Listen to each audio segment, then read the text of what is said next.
আমাদের এলাকায় এমন কিছু পীর সাহেব বাড়িছে, মানুষ এখন এদের গোসলের পানি নিয়ে খাওয়া শুরু করছে। নাউজুবিল্লাহ না সুবহানাল্লাহ। তো নাউজুবিল্লাহ আসতে কইলেন, আপনাদের দিকে এগুলো আছে নাকি? আমি কইলাম কি কর? বলছে হুজুর ৩-৪টা তো রানিং চলতেছে, মানুষ এখন এদের গোসলের পানি নিয়ে খাওয়া শুরু করছে। আমি কইলাম কত জায়গা বাইয়া টাইয়া পানি পড়ে, এটা আবার মানুষ খায় কেন? বলছে না খাচ্ছে। তো কেন খাচ্ছে? উত্তর কি দিয়েছে শোনেন। জিজ্ঞেস করলাম কেন খাচ্ছে? বলছে হুজুর ধরেন একটা মেয়ের বয়স হয়ে গেছে ২৮ বছর, বিয়ে হয় না, তো এমনি তো মার একটা দুর্বলতা, বাবার দুর্বলতা, কেউ বুঝাইছে, পরামর্শ দিছে এই বেটার গোসলের পানি খাইলে এই মেয়ের বিয়ে দ্রুত হয়ে যাবে। মা গিয়া ওই বেটার গোসলের পানি এনে মায়েরে খাওয়ায়, মেয়েরে খাওয়ায়, এই বেটার গোসলের পানি খাইলে মেয়ের বিয়ে দ্রুত হয়ে যাবে। এইবার আপনারা কোন তো মেয়ের বিয়েটা কার হাতে? চিল্লা এখন কার হাতে? লা ইলাহা। দেখেন আমি অনুবাদ কেমনে করছি ভালো করে বুঝবেন।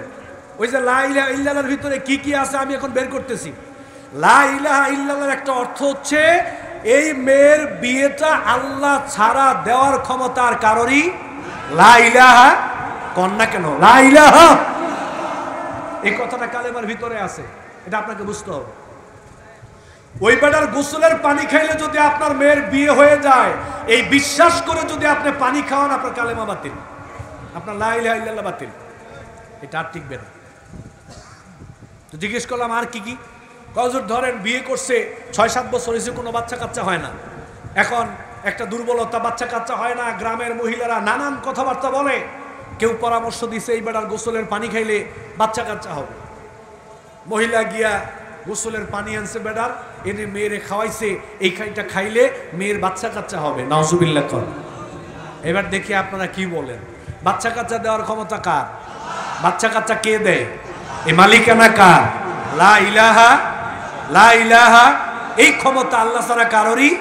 লা ইলাহা, এই কথাটা কালেমার ভিতরে আছে, আপনাকে বুঝতে হবে। এই কথাটা যে কালেমার একটা অর্থ বের করতেছি, লা ইলাহা ইল্লাল্লাহ, আল্লাহ আপনি ছাড়া সন্তান দেওয়ার ক্ষমতা আর কারোরই নাই। লা ইলাহা, এই কথাটা আপনি আল্লাহকে বলেই মুসলমান হয়েছেন।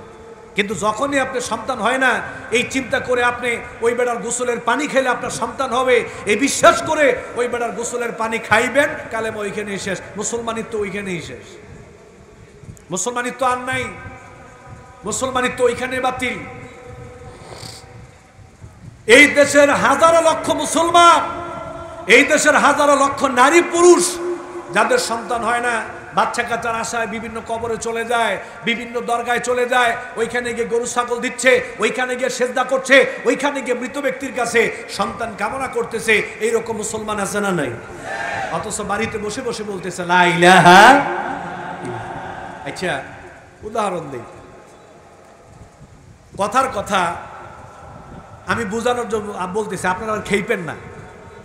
ধরেন আমাদের দেশে দুইটা প্রধান রাজনৈতিক দল, একটা হচ্ছে আওয়ামী লীগ আর একটা হচ্ছে বিএনপি। এখন আপনাদের এখানে এক ব্যক্তি বলতেছে দল থাকলে একটাই আছে বাংলাদেশে, সেটা হচ্ছে বাংলাদেশ আওয়ামী লীগ, এই ছাড়া বাংলাদেশে কোনো দল নাই, কোনো দল মানি না, দল একটাই। এই ব্যাপারে তিনি মাইকিং করতেছে, তারপরে আপনার সমাবেশে বক্তব্য দিচ্ছে, বাজারে বন্দরে ফেসবুকের সব জায়গায় বলতেছে দল একটাই বাংলাদেশ আওয়ামী লীগ, এছাড়া কোনো দল নাই, কোনো দল মানি না। ভালো কথা।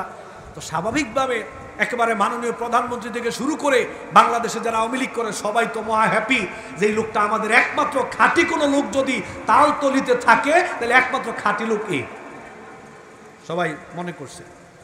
পরের দিন সকালবেলা বিএনপির একটা সমাবেশ হচ্ছে, ওই সমাবেশে দেখা যায় সে নাম্বার 1 নাম্বার আগের কাতারে দাঁড়ায় বলতেছে প্রিয় ভাই সব আমাদের বিএনপি করা উচিত, দলটা খুব ভালো, এদেশে বিএনপির দরকার আছে, এরকম কয়েকটা কথাবার্তা বলতেছে। গতকালকে বলছিল আওয়ামী লীগ ছাড়া আর কোনো দল, আর আজকে কইতেছে বিএনপি দলটা ভালো, এই দল করা উচিত। আপনি কোন গতকালকের কথা যে আওয়ামী লীগ ছাড়া কোনো দল নাই, এই কথা আছে না বাতিল? কথা কন না কেন আপনার? গতকালকের ঘোষণা আছে না বাতিল? আপনি যখনই বললেন আওয়ামী লীগ ছাড়া আর কোনো দল নাই, এই ঘোষণা দেওয়ার পরে আপনি আওয়ামী লীগে যোগ দিলেন, এর পরের দিন যদি বিএনপির মিটিংয়ে গিয়া কোন যে হ্যাঁ বিএনপিও একটা দল আছে, এই কথা বললে আওয়ামী লীগে আপনাকে রাখবে না বাদ দিয়ে দিবে? আপনি আল্লাহরে বলছেন লা ইলাহা ইল্লাল্লাহ, আল্লাহ আপনি ছাড়া সত্য কোনো ইলাহা নাই, আপনি ছাড়া কেউ সন্তান দিতে পারে না, এই ঘোষণা দিয়া আপনি মুসলমান হইলেন। পরের দিন সকালবেলা কবরের কাছে গিয়া আপনি সন্তান চাইলেন, আগামীকালকের গতকালকের ঘোষণা আছে না বাতিল? আর কেমনে বুঝাইলে বুঝবেন? এর থেকে সহজ উদাহরণ আমার মধ্যে আর নাই। এদেশের হাজারো লক্ষ মুসলমান কালেমার ঘোষণা দেওয়ার পরে মুশরিক হয়ে বসে আছে। হাজারো লক্ষ মুসলমান কালেমার ঘোষণা দেওয়ার পরও আল্লাহর সাথে শরীক করতেছে, হাজারো লক্ষ মুসলমান আছে।